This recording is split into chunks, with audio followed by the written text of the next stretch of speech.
Okay, we're now going to start working through the review problems for the midterm exam. I'm going to work out these problems fairly quickly. I will do a brief summary as I'm working the problems, but if you want more in-depth instruction, you can go back and watch some of the videos I've made. Problem number 1, and this may be different than the problem on yours, but it says draw the angle negative 135 degrees.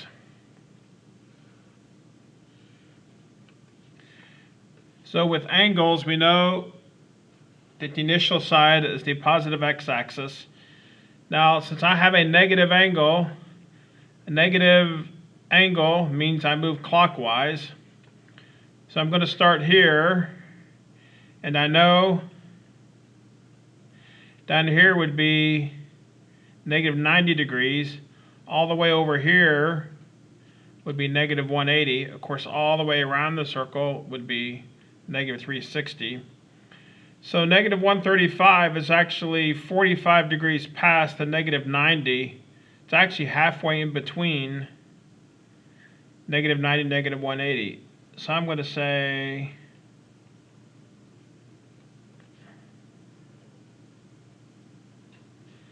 so that would be a negative 135 degree angle. And just so you know, if I throw up the actual question here, just so you know what the actual question looks like, of course the correct answer is marked. You can see of these choices, A is the obvious answer.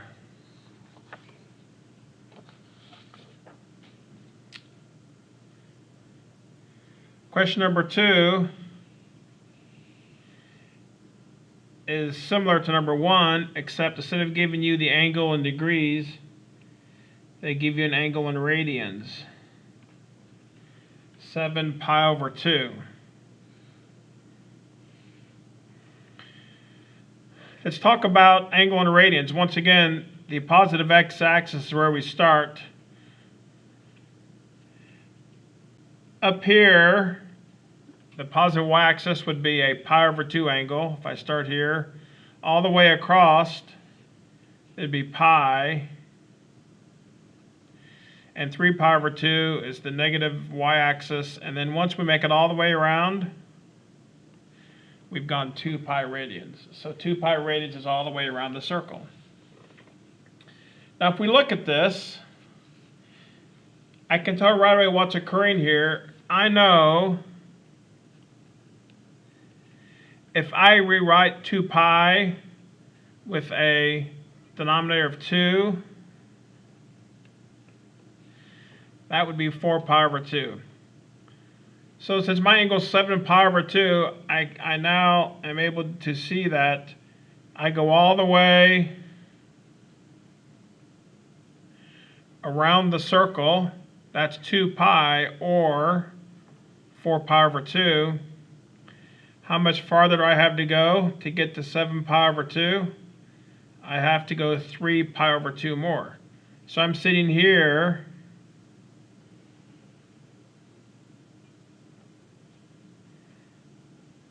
and if I go 3 pi over 2 more, I end up down here. So this right here is a 7 pi over 2 angle.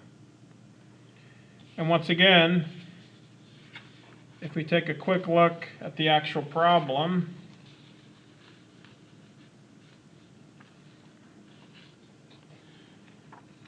if you look at your choices here, if I look at C, 1 trip around, and then all the way down to 3 pi over 2. So the answer obviously is C.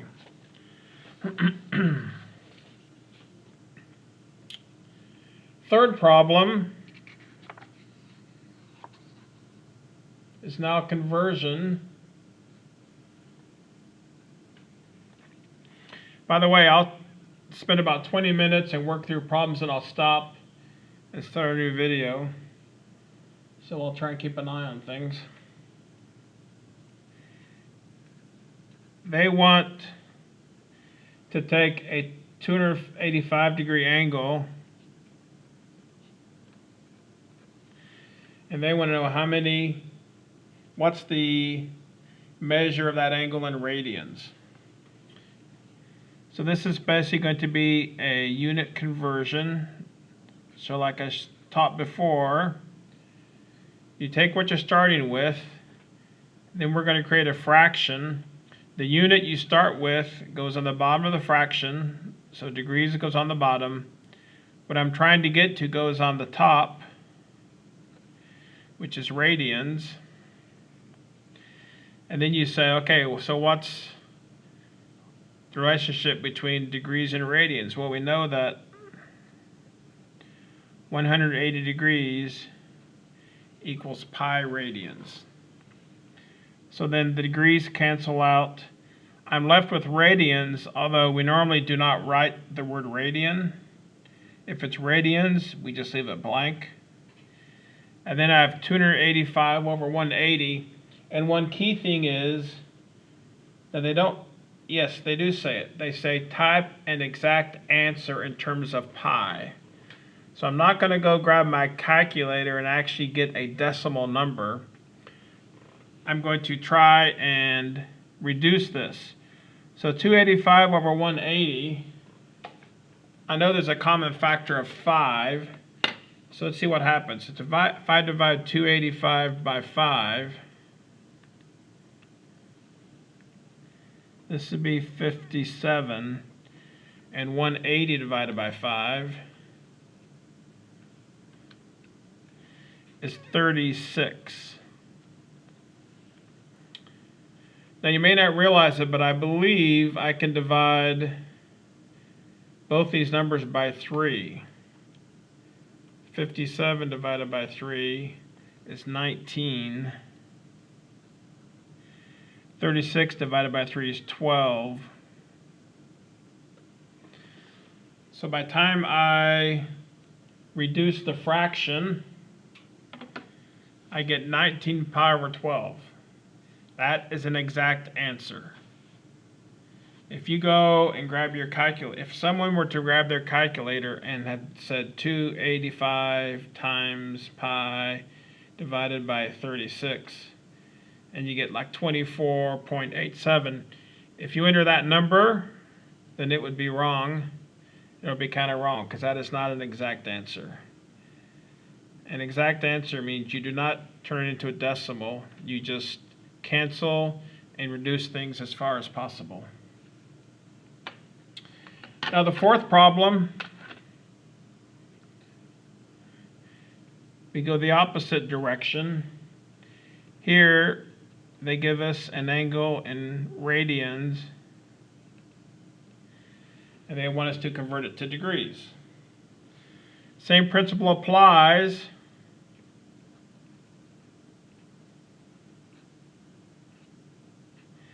I'm going to create a unit fraction here. In this case, this number, the unit is radians, although they don't write it, we know it's radians. So I'm going to put radians on the bottom, degrees on the top, and once again, 180 degrees equals pi radians. So now I just have to do the math. Notice here I have a pi in the numerator and a pi in the denominator. These are both factors, so those cancel.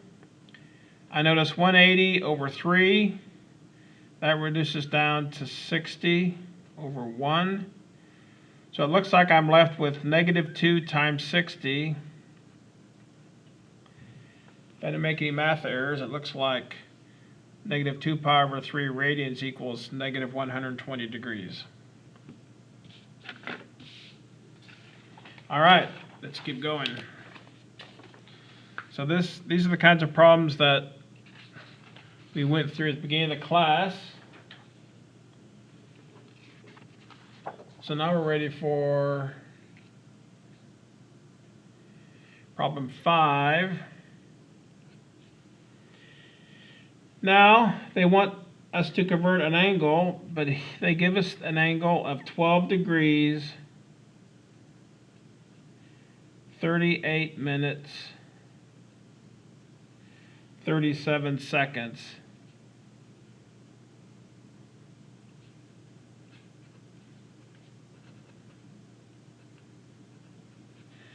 So here they do this thing where they give the measure of the angle in degrees, minutes, seconds. And we want to just convert that to a decimal number. We may have to round off, maybe not. So how do we do that? Well, I'm just going to do it, and if you want to go back and watch the video where I explain it thoroughly, first thing I do is I take the 37 minutes, and I'm going to convert 37 minutes into, I'm going to take 37 seconds and convert 37 seconds into minutes. So here's my unit conversion. I start with seconds. Seconds go on the bottom. I want to convert it to minutes. What's the relationship between seconds and minutes? There's 60 seconds and 1 minute. Now for this one, I'm going to use my calculator. 37 times 1 divided by 60, which basically means 37 divided by 60.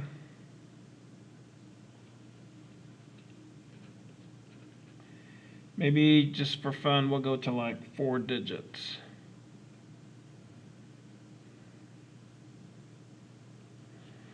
So basically, here's my original angle. I've now taken this part and said it equals 0.6167 minutes. So really, if I take the 38 and combine it with this,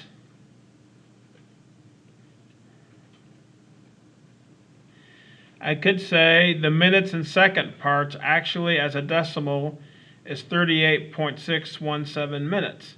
But of course, I now need to convert this minutes into degrees. So I use, once again, my unit fraction. I start with minutes. Minutes on the bottom, I want to get to degrees.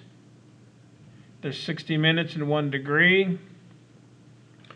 So I'm going to take 38.6167 and divide it by 60.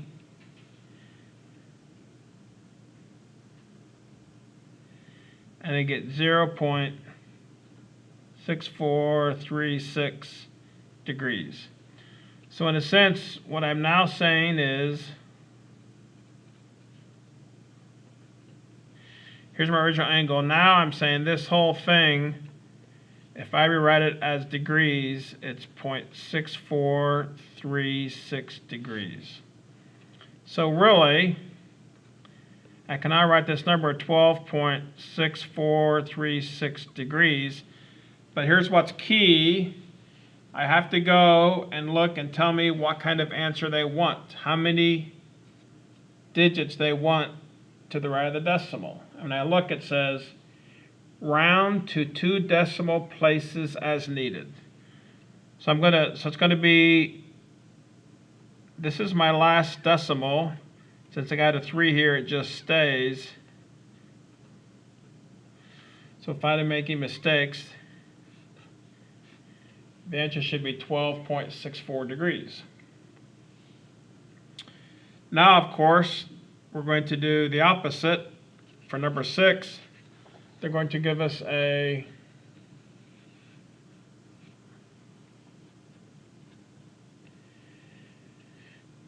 angle written as a decimal in degrees, and they want to know what that would be in degrees, minutes, seconds. So what do we do? The thing you realize is 34 is going to be the degrees. Really, what I need to do is I need to take this 0.41 degrees and see how many minutes and how many seconds that would be. So first thing I'm going to do is I'll take 0.41 degrees and I'm going to convert that into minutes. Start with degrees. Here's my unit fraction, degrees on the bottom. I'm trying to get to minutes. I know there are 60 minutes in 1 degree. So 0.41 times 60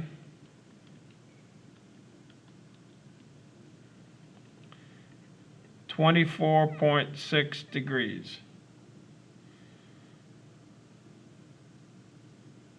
Sorry, 24.6 minutes. So let me go up here. As I build this, I'm going to start filling in. So I know for degrees, minutes, seconds, it's going to be 34 degrees.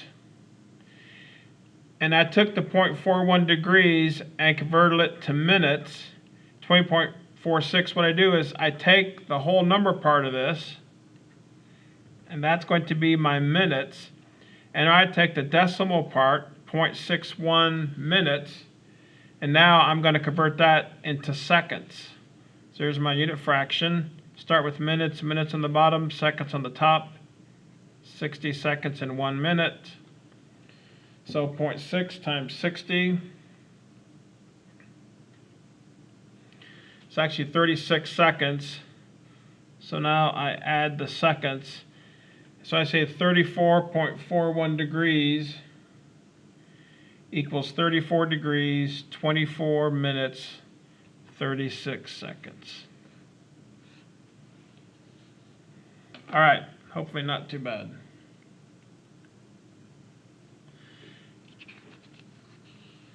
Number 7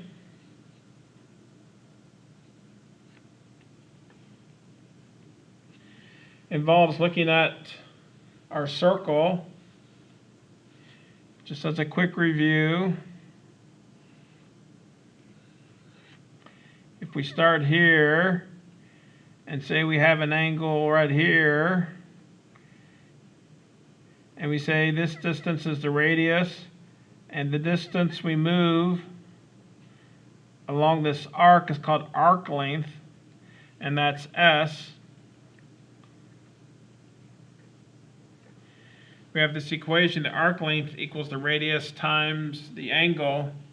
But remember, don't forget, this equation only works if the angle is in radians. So number 7, let me just write down what it says. Find the length S.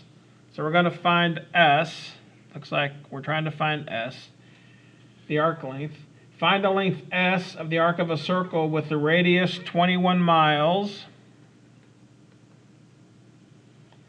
subtended by the central angle 1/7 radian. The angle is 1/7. So since my angle is in radians, this one's pretty straightforward. I plug in the radius for R times the angle in radians, 1/7. 21 divided by 7.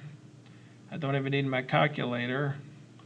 Looks like the arc length is 3 miles.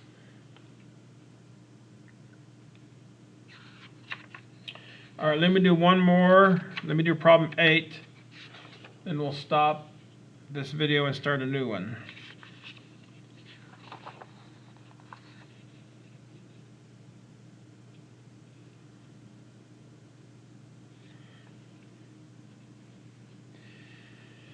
Number 8, find the central angle theta which forms a sector of area 24 square feet of a circle of radius 4 feet. So in just reading it, now I'm going to use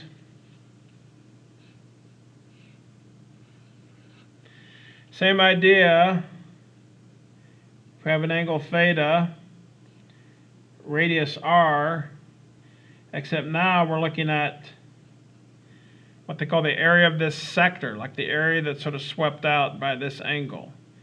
And the equation is the area equals 1/2 r squared theta, where once again, you have to make sure theta, the angle, is in radians. So now let me see what they give us here.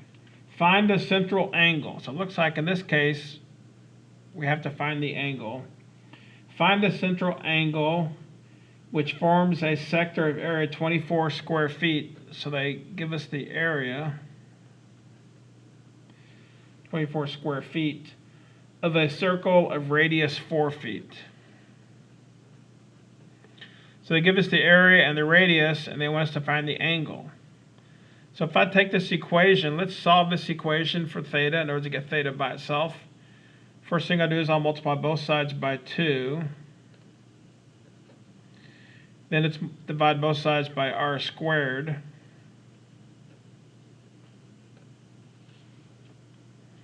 So now if I plug in my numbers, 2 times the area, 24 square feet, over the radius squared, 4 feet squared. Turns out the units cancel out. 4 squared, so really, if I just look at the numbers, this is 48 over 16, which I believe ends up being 3. If I went to 3 radians. All right, so that's the first 8 problems. Let's stop now, and we'll start again with another video.